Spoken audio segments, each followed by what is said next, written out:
So I thought first we would start off with a quiz, okay? At least see where we're at with our insect knowledge. Say yes, no if you think these are insects, okay? So let's start with this number one.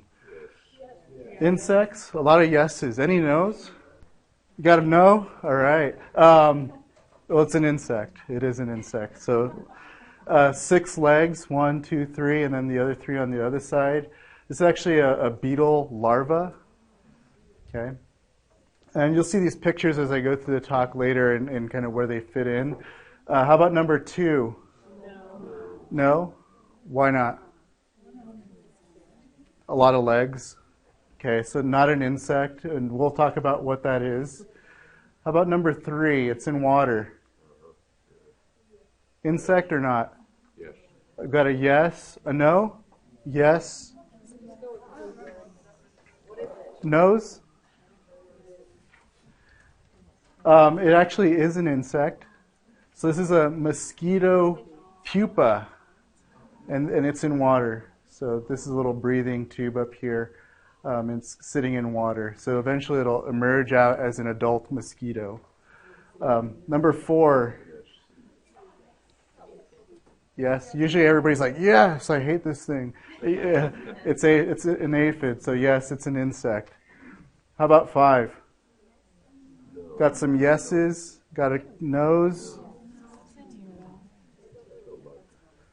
So it's not an insect. So roly-polies, pill bugs are not insects. We'll talk about that. How about number 6? Yes? Nose? Mostly yes? Confused? So insects? Yes? Okay, so it is my trick question here. So this one is actually a spider that mimics an ant. Okay, so that 1, 2, 3, 4, 5, 6, 7, 8. So 8 legs. So not an insect. Okay, spiders are not insects, and so we'll talk about how they fit in. So the main thing, when you start to collect insects or any of these organisms in your garden, identification is really important. One, because it gives you insight into that organism's biology. So, one, can it sting me? Is it going to harm me? Where does it live? Does it feed on plants? Maybe it doesn't feed on plants, but at least if you're able to identify that, you can sort of categorize what it does. The other thing is we can determine if it's a beneficial, if it's a pest. Maybe it's an insect that's around, but it's neither. It's just, it may feed on plants a little bit, but doesn't ever cause damage. Sometimes we do collect new and invasive pests. We've had master gardeners, and oftentimes for invasives, sometimes it's a master gardener that picks up something that they just haven't seen before and gets turned into us, and it turns up being an invasive that's never been in the state, like the Japanese beetle is one of those. Really big problem in the East. We found it in Orem in 2006, and so that's actually an insect that could be problematic if it gets out of hand. There's a lot of other invasives that are kind of at our doorstep. So emerald ash borer, for example, is one that was found in Boulder, Colorado just this past year. And that's actually an important invasive that we wouldn't want to have around, but it's pretty close. So these are things that we want to keep an eye out for. Also, it allows us to make an informed decision about what kind of management strategies we're going to take towards this particular organism that we have. So in one case, are we dealing with the most susceptible stage? So we'll talk about insects and their development, but some stages are more susceptible to insecticides than other stages. So what stage am I dealing with? There's also a lot of lookalikes. So as I showed with the spider and the ant, if you collect something, well, it might look like this particular thing, like a wasp, but maybe it's a moth. So being able to identify is really important. So let's talk about insects and kind of where they fit in, how we can actually identify these things. Okay, so insects are arthropods. So what's an arthropod? Well, there's 2 things. One is that they have an exoskeleton. That's just that hardened shell on the outside of their body. So Here's a cicada that's left its exoskeleton behind. That way it can become another stage. So the other component of it is that it has a segmented body and they have jointed appendages. So when we look at this praying mantid, you have these segments here that are allowing it to kind of bend, move that armor around. You have these segments on this walking stick that actually are also helping to make it be a little bit more flexible in that armor. So these two components make up what we consider to be arthropods, okay? But not all arthropods are insects. And so here we have centipedes, millipedes, they're arthropods. They have that hardened shell. They have those segments. They have the jointed appendages. But there's a couple of differences. One, they have many body regions. So if you look across here, a lot of segments there. They have one pair of antennae. They're kind of small, so we can't really see them here. You can see it on this centipede. And they have many pairs of legs. So we know that with centipedes and millipedes. So how many legs does a centipede have? A lot of people think they just have a lot, right? It's not 100, but actually the one way that you can break this apart, how can we distinguish between these two, is that centipedes have one pair of leg per segment, while millipedes have two pairs of legs per segment. And so that's actually how you determine the difference between a millipede and a centipede. This one's actually a house centipede. I don't know if any of you, I don't know how often we get them around here, but in the Southwest they're actually pretty common, really wimpy kind of things. You know, they're kind of like crane flies. If you've ever seen those huge mosquito-looking things and you try and swat at them, even if you miss them, their legs kind of fall off. Really, these house centipedes are a lot like that. Some other arthropods that are not insects, crustaceans. So we got crabs, we got crayfish, lobster. Sow bugs, roly-polies are actually one of the few terrestrial crustaceans. So I guess you could eat them. I don't know. Maybe they taste good. I guess as a kid, you know, you just kind of around and pop a few in. But they have many body regions. Sometimes they're fused. So here in the crab, you see that. Even here with this crayfish, these segments are more fused compared to an insect, for example. They have many pairs of legs, two pair of antennae. That's really different from a lot of the other arthropods that we have. Other arthropods that are not insects, the arachnids, so spiders, ticks, mites, scorpions, daddy longlegs all fit into the arachnid group. So here we have two body regions. So here we have a head kind of fused with a thorax, and then we have an abdomen, but they're only two, one and two. Four pairs of legs. We know with spiders, the 8 legs. No antennae, and then no wings. But we know that, at least with spiders, sometimes mites too, they can spin silk, and that helps them to move around and distribute, almost kind of taking up wind currents and flying that way. But no wings. And then not arthropods, so also means they're not going to be insects, are snails, slugs, earthworms. So if you brought one of these to me and said, I got this bug, I'd say no. No, it's not a bug. It's not even an arthropod. So remember, they don't have the hardened exoskeleton. They don't have the jointed appendages. I mean, you can maybe argue that this is a nice hardened exoskeleton, but no jointed appendages and no segmented body. Okay. So what makes up an insect? Well, generally what we know of insects are really that from the adult stages of the insect. So when we think about the 6 legs, right, that insects have, generally we think about this with the adults, because with the juveniles, which we'll talk about later, some of them don't have legs, so that's not a good characteristic to use. But generally, for the adult insects, they have 3 body regions, so they have the head, the thorax, and the abdomen, which we see on this dragonfly. They have 1 pair of antennae, and they really vary quite a bit. So with this dragonfly, they just are these 2 little hairs right there. For other insects, and I brought some display here, where we have longhorn beetles where the antennae are as long as their body. They're different shapes and sizes. And so, but again, 1 pair of antennae, 3 pairs of legs, so we know that again, 6 legs for insects. And then the wings vary. but that's not good enough, right? Wings vary. Well, how much? So the most that an insect's going to have are 4 wings total, so 2 pair. There are insects that have 1 pair of wing, and then there's insects that have no wings. But the most that they're going to have are 4 wings total. So just as you see with this dragonfly, so you see 4 wings and then you see hind wings. That's the most that they're going to have. So the one thing that I feel makes identification really tricky is that insects do undergo different types of metamorphosis, just meaning that they're changing in form throughout their life cycle. One way that they do this is some insects have complete metamorphosis, some have incomplete metamorphosis. And what does this mean? Well, complete metamorphosis, think about the butterfly example. I think we've all grown up by knowing this butterfly that starts up as a caterpillar and then all of a sudden it pupates and then becomes this butterfly, a very different looking thing. But there's a lot of other insect groups that do this as well. So here we have a lady beetle that I use as an example that also deposits its eggs. Larvae emerge. They can actually molt to get a little bit bigger. They pupate, and then they become an adult. But the thing that I want you to get here is that the larva looks really different from the adult, but it's the same species. So if you've been in your garden killing these things because you didn't know what they were, stop.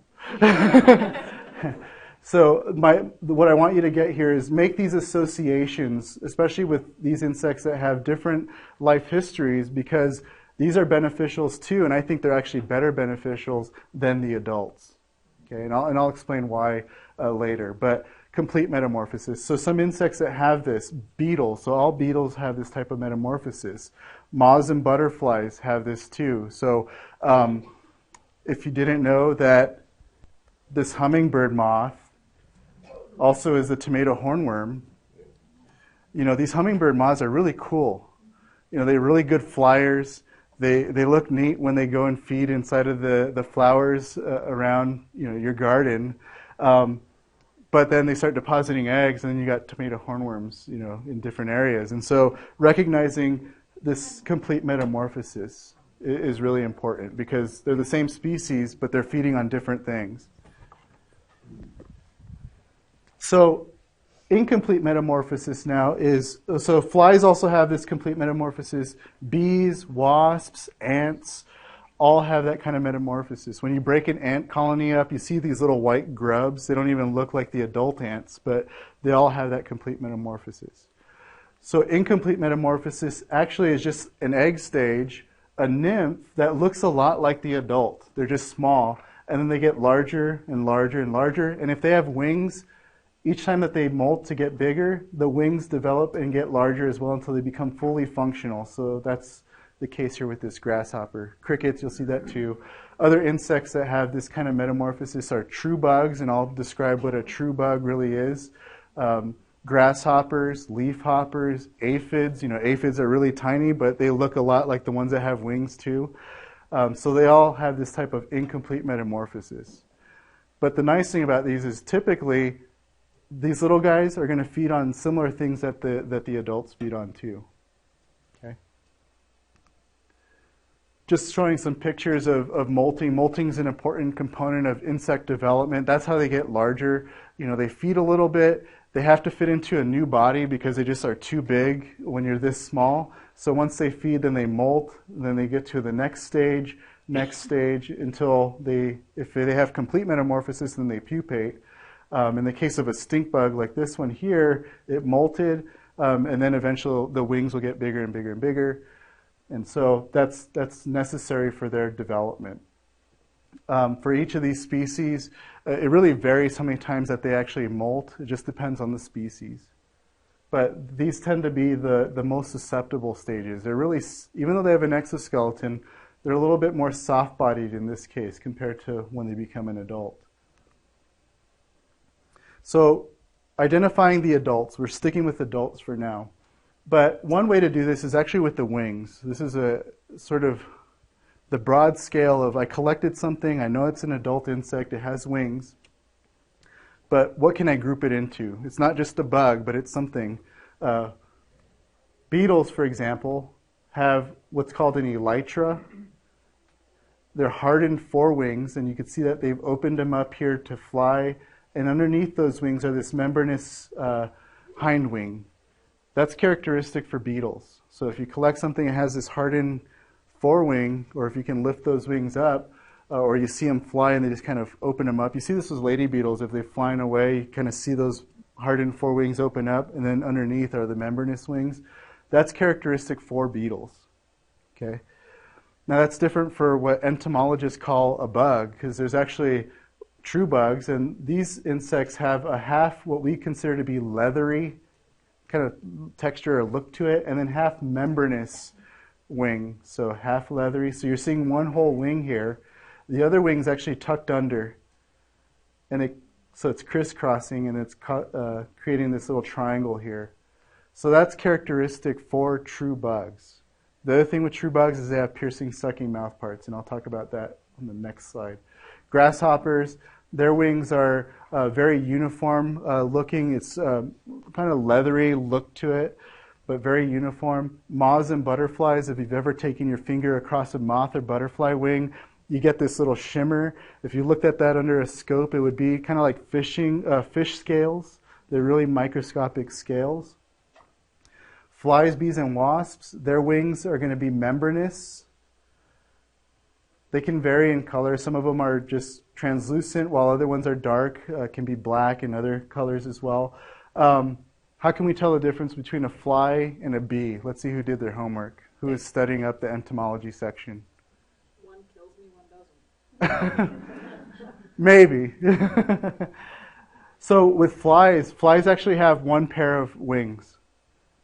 Bees and wasps are going to have two pairs of wings. That's how you tell the difference. There's a lot of flies that mimic bees, and I brought two boxes. One box has all flies, and the other box has all bees. And so during our break, take a look at those, because all the flies that look like bees, I guess if you wanted to show off and you saw a fly by a flower, you can grab it and show off that it's not stinging you. But if you're wrong, then you're asking for it. But that's the way that you can tell the difference between flies and bees when it comes to the wings. Okay. Leafhoppers, whiteflies, and aphids, their wings fold over their back much like a tent. So you see that here with this whitefly. You can see the whole wing of an aphid on this side, and the other one is on the other side. The mouth parts. Now, the mouth parts, we can't necessarily categorize these into being a beetle versus a bug necessarily. But what I like to talk about the mouth parts, why I like to talk about them, is because it gives us insight into maybe what they're doing. So what's some of their biology? So what do you think this insect does if you look at the mouth? Bites, chews, cuts. What do you think it actually bites, chews, and cuts? Stems, other bugs. This one actually chews on other bugs. It's a predator. And if you just look at those, look at how voracious those look. I wouldn't want to stick my finger there. But caterpillars also have chewing mouth parts as well. But if you look at them, they won't be this prominent necessarily. You'll still see some kind of ridges to them, and they do cut plant tissue. But plant tissue, especially leaves, tend to be softer, so you're not going to see them being real prominent like you see with this beetle here. But the one thing that you can know is that if you collect this larva, you know what kind of damage it does. One, it either chews a hole in the leaf, cuts a stem, can chop off a root because of its mouth parts. Now that's different from insects that have piercing, sucking mouth parts. So here, it's a very thin, almost like a hypodermic needle here. And really it just lifts that mouth part up, jabs that little straw into the tissue that it's feeding on, and then sucks up the content. And so here, what insect is this? So some people saying tick. It's an insect though. Ticks are arachnids. But you're close. It feeds on animals. Bed bug. It's a bed bug. So it's a true bug. This one actually doesn't have wings, but it has piercing, sucking mouth parts. So the same thing. It's going to jab it, style it into our skin and then feed on blood. There's predators that also have the same mouth part, and so they're jabbing that in. For piercing sucking insects, some of the damage that you see, if you look at a piece of fruit, if you saw it jabbing, what kind of damage do you think you'll see if you cut open the flesh? It'll actually be little spots to start off with, really uniform circles as it jabs, and I have a picture of that later. Eventually, as it rots, it'll kind of become a uniform little spot, but initially, the piercing is just jabbing little spots as it feeds. The other thing that you see is then leaves will start to curl and start to get gnarled because they're just piercing little components of that leaf and it's starting to get deformed. Siphoning mouth parts. So here's an electron micrograph. Here's the eye of a moth or butterfly, and then here's the mouth part that in blue. And so that's just a straw that unravels, and then it's able to feed on nectar, any kind of water source. As I talked about with the hummingbird moths, those hawk moths, this is the kind of mouth part that it would have. That's very different for the same species to have then this mouth part as the larva. So feeding on two different things, but it's the same species. Sponging mouth parts. So flies have enzymes at the end of their mouth parts that they're just allowing to break down material, slurp it up, put more enzymes down to break down material, slurp it back up. So that's sponging mouth parts. And then chewing and lapping with bees, kind of have this tongue to lap up liquids, but also have the ability to macerate plant tissue as well. The legs, again, we're not trying to distinguish what specifically that it categorizes it into being a beetle or a bug or anything, but it gives us insight to its biology. So walking. Look at these legs. Anything about them? They're all the same. So it probably just walks, runs fast. Nothing that's modified. But compared to a praying mantid where you have this modified front leg for grasping its prey. Okay, so there's a lot of insects, a lot of predatory insects that have this kind of leg. So if you collected an insect, you had no clue what it did, but you saw its front legs and they were modified in this way, you might start to think, well, this is probably a predator, much like the praying mantid. Might do the same kind of thing. It's a sit and wait type predator. With grasshoppers, we know that the hind legs are modified for jumping. We got insects like this mole cricket where we have these really modified front legs for digging into the soil. And then swimming legs with these water boatmen. If you found them in water, even if you found them out of water, you would know that they're not in the area that they should be, okay, just because of the legs. With the antennae, we can use them for ID. It's a little bit more difficult, but there's a lot of different shapes to these different antennae for different insect species. Weevils, for example, have elbowed antennae. One way that you can tell the difference between ants and termites is to look at the antennae. So there's some of the winged ants and winged termites. They look very much alike. But ants have elbowed antennae, and termites have what's called maniliform antennae right here. It's just beads on a string, very thin, straight antennae. It's very different for termites and ants. The males, look at these antennae. They're called plumose antennae, very hairy-like compared to the female mosquito here. Got this moth with very big antennae for the male versus the female. Longhorn beetle with very long antennae versus the female antennae. Why is that? Yes, for the males, for sure. They have to find a mate, and the females are emitting pheromones, right? And so the male's trying to find that mate using, that's their nose. So they're getting chemicals attaching to these antennae. But both of them have hairs of some sort to find any of their hosts. So for a mosquito, the female mosquito is the only one that bites. The male mosquitoes don't bite. And so the female mosquito actually is cueing in on carbon dioxide that we breathe out.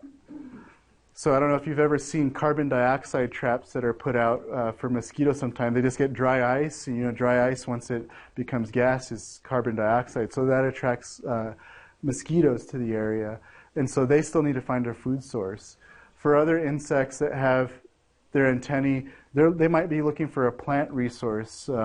We smell onions when we cut them. Well, those little molecules are flying in the air for insects that are targeting specific types of crops, or even squash bugs looking for squash plants. How do they find a new crop that's been planted, somewhere where maybe it hadn't been planted before? There's different chemicals in the air that are specific to particular plants, and especially if those insects are specific to a crop, they're going to find it by those molecules. As they get closer and closer, it's kind of the hot-cold game. You're getting warmer. The concentration of those molecules as they get closer to that food source gets more and more connected with their antennae. So antennae is the nose of the insect. Now, we're going to move from the adults to the juvenile stages, but really I'm going to only briefly talk about this because the juvenile stages are more difficult to really identify in the same way that we can identify the adults. But I'll give you some general characteristics. There's a lot of exceptions to some of the things that I'll say. But the main thing is to start thinking about the associations, just like with the lady beetle larva. Lady beetle larva, you know what the lady beetle adult looks like. These two things are probably the same species. So start making those associations with different insects that you start to find. For beetles, generally they have a distinct head. So we talked about this predatory ground beetle larva. Got a lady beetle larva with this distinct head. This is a bill bug larva with a distinct head. This is a wood borer with a distinct head. So all beetles. Okay. Flies, they don't have a distinct head, but there's a lot of exceptions here actually. So here's a fly maggot. It has little hooks on the end that help it feed, but it doesn't have the distinct eyes and distinct mouth parts that we see with some of these other insects. But here's one of those exceptions. Mosquito larva. So it has a distinct head for sure, and the eyes, you can see them. Here's a crane fly larva. Doesn't have a distinct head, but this is the head end of that crane fly. Here's some soldier fly larvae. These are decomposers in compost. A lot of times you might find them. Also, not a distinct head, but they are flies. Moths and butterflies, they have what are called these squishy prolegs. They're prolegs with crochets. They're just almost like Velcro hooks on those prolegs. Help them to grasp. On bigger caterpillars, you can really see them here. It's kind of these black lines all along that proleg there. But when you get caterpillars that are pretty small, it's a lot harder, of course, to see them on those prolegs. But that's how we would identify these caterpillars as being a moth or a butterfly versus a fly or a beetle. So I just went online and I looked up identification keys for juvenile insects. I don't think I put this on your slides, but I'm just showing you an example. There's a lot of them out there. This one's out of the University of Kentucky Extension site, but the way that these keys work is they look at two different questions as you start to move through these keys. So in this case, if you collected a larva of some sort, you didn't know what it was, you would start here. And then you would ask yourself, does it have 3 pairs of segmented legs on the thorax or no segmented legs? So does it have legs or not? And then it tells you what to do next. So you just kind of follow these arrows. So here, let's say we collected this thing, no segmented legs on the thorax, go to section 2. So section 2 happens to be this box here. I would start here, distinct head or head mostly hidden or no distinct head. And so let's say mine has a head. So then I would come over here and I would see, well, does my larva match one of these? And so a lot of these are actually flies. So midge, mosquito, drainfly, fungus gnat, soldier fly. But look at the weevil grub. So this is a beetle. But this is the way that the keys work. And there's a lot of different ways to actually categorize these, and you can find that online too. But the main thing, try and make those associations whenever you see the juveniles versus the adults. And I'll give you more of those as we talk about more insects later. And then habitat, we can use the habitat for identification. You know, if I collected a tomato hornworm on turf grass, you know, I'd be confused, but I would know that it's not causing damage to turf. You know, so when you start to look at certain plants, you can actually probably think about a handful of insects that you would predict to cause damage or to do something in this particular crop plant or ornamental plant. This is just a plug for our group. So there's a couple of entomologists associated with this Utah Pest group. I don't know if any of you have used this website before, but I hope you do. There's a lot of free information here. I may not get to all the insects because there's a lot of insects out there, but if you go to fact sheets on this website, there's free information. There are PDFs that go into depth about the biology of the insect, its life cycle, management, what time of year you might find it. And so it's really detailed. If I don't talk about that particular insect, go here. You can find some of those answers. If not, our contact information is there too. You know, we work closely with Mike and other county faculty as well in order to identify certain things. If you go to this integrated pest management site, you can actually subscribe to our newsletters and also subscribe to a couple of advisories that we have, some on tree fruits, some on turf grass, and we kind of give these updates so that way you know when certain insects we're starting to see certain things come about. But that's the way a fact sheet will look there. So here's one on bill bugs, and then here's one on cucumber beetles.